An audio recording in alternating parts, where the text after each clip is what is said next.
বান্দরবানের ভোগাল লেক। এই যে দেখেন সুন্দর স্বচ্ছ পানি দেখেন। তো আজকে আপনাদেরকে দেখানোর জন্য আমি চলে এসেছি বান্দরবানের ভোগাল লেকের মধ্যে। আপনারা জানেন আমি সব সময় নিত্য নতুন ভিডিও আপনাদের সম্মুখে নিয়ে উপস্থিত হই। তো আজকে আপনাদের জন্য চলে এসেছি বান্দরবানের এই ভোগাল লেকের মধ্যে, যেটা বান্দরবানের রুমা উপজেলায় অবস্থিত। এই যে দেখেন কি সুন্দর একদম স্বচ্ছ নীল পানি। এখানে আবার কিছু মাছও দেখা যাচ্ছে, আমি একটু দেখানোর চেষ্টা করতেছি।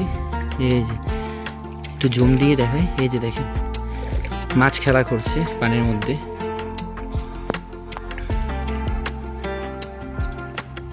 একদম স্বচ্ছ নীল পানি। তো সব সময় হচ্ছে আমি আপনাদের জন্য এই ধরনের নতুন নতুন ভিডিও নিয়ে আপনাদের সম্মুখে উপস্থিত হয়ে। দেখেন আমার পিছনে যে লেকটা দেখতে পাচ্ছেন, এটাই হলো বান্দরবানের ভোগাল লেক, যেটা নিয়ে অনেক রূপকথা, অনেক কাহিনী, অনেক কিছু আছে এবং অনেক গল্প কথা এই ভোগাল লেক নিয়ে আছে। তো আজকে আপনাদেরকে দেখানোর জন্য এই ভোগাল লেকে আমি চলে এসেছি। এই ভোগাল লেকের আশেপাশে যে সমস্ত ঘরবাড়িগুলো আছে, সেই সমস্ত ঘরবাড়ি দেখেন। ভোগাল লেকের পাশে যে পাহাড়গুলো আছে, সেই পাহাড়গুলো আমি সবগুলো ঘুরে ঘুরে আপনাদেরকে দেখানোর চেষ্টা করতেছি। এই যে দেখেন এগুলো ভোগাল লেকের কটেজ। কটেজগুলো অনেক সুন্দর, বাঁশ দিয়ে তৈরি করা। এখন আমি আস্তে আস্তে উপরের দিকে যাচ্ছি এবং উপরের দিকে এসে আপনাদেরকে আশেপাশে যে সমস্ত ঘর বাড়িগুলো আছে সেগুলো দেখানোর চেষ্টা করতেছি ভোগাল লেকের। খুব সুন্দর সব পাড়া ঘরগুলো। যে দেখেন এখানে কি সুন্দর ডেকোরেশন করে ঘরগুলো। এটা হচ্ছে ভোগাল লেকের পাড়া। এগুলো হচ্ছে ভোগাল লেকের মানুষজন ঘুরতে এসেছে। কি সুন্দর পাড়া দেখেন, অসাধারণ।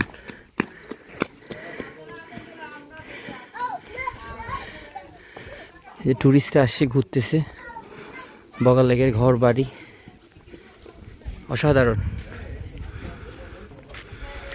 আপনারা সবসময় রিমন ব্লগ চ্যানেলটিকে ফলো করবেন এবং হচ্ছে আমার চ্যানেল ভিডিওগুলো শেয়ার এবং হচ্ছে কমেন্টের মাধ্যমে সবসময় শেয়ার করে দিবেন। তাহলে হচ্ছে যে সমস্ত মানুষজন এই ধরনের নতুন নতুন জায়গাগুলো দেখে নেয়, তারা হচ্ছে দেখার সুযোগ পাবে।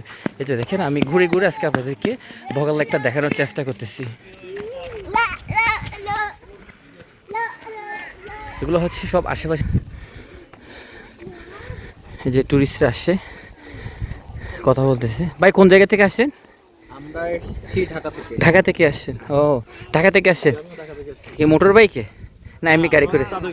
চাঁদের গাড়ি করে। আসলে যে আমি কথা বললাম কয়েকজন ভাইয়ের সাথে যারা হচ্ছে ঢাকা থেকে আসছে। তো এই ধরনের আরও অনেক মানুষজন আসে যারা প্রকৃতি পছন্দ করেন, প্রকৃতির সান্নিধ্য পেতে চান, অবশ্যই ভোগাল লেক আসবেন। এবং সেই সাথে কেউ কারাডং আরও অনেক সুন্দর জায়গা, ওইখানেও চাইলে যেতে পারেন। আমরাই তো অনেক লং টাইম পরে আসলে কুকির জন্য আমরা লং টাইম পরে এসেছি। আচ্ছা আচ্ছা আচ্ছা। এই যে দেখেন এগুলো হচ্ছে স্থানীয় মানুষজন। এই ছোট ছোট বাচ্চারা এখানে খেলাধুলা করছে, স্থানীয় মানুষজন। সম্পূর্ণ ভোগাল লেকে আশেপাশে যে ঘর বাড়িগুলো আছে এগুলো ছোট ছোট রিসোর্টের মতো। যে সমস্ত ট্যুরিস্ট এখানে ঘুরতে আসে তারা চাইলে এখানে থাকতে পারবে। আপনাদেরকে পরিশেষে আবারও রিমন ব্লগসের পক্ষ থেকে অসংখ্য ধন্যবাদ ও শুভেচ্ছা রইল। তো আমি চেষ্টা করব এভাবে আরও নিত্য নতুন ভিডিও নিয়ে আপনাদের সম্মুখে উপস্থিত হতে। তো আজকের মতো ভোগাল লেক থেকে আপনাদেরকে বিদায় দিচ্ছি আমি রিমন। তো পাশাপাশি চেষ্টা করব এই ধরনের আরও নতুন ভিডিও নিয়ে আপনাদের সম্মুখে হাজির হতে। যারা এই ভিডিওটি দেখছেন আপনাদের জন্য একটা ফুলের শুভেচ্ছা রইল।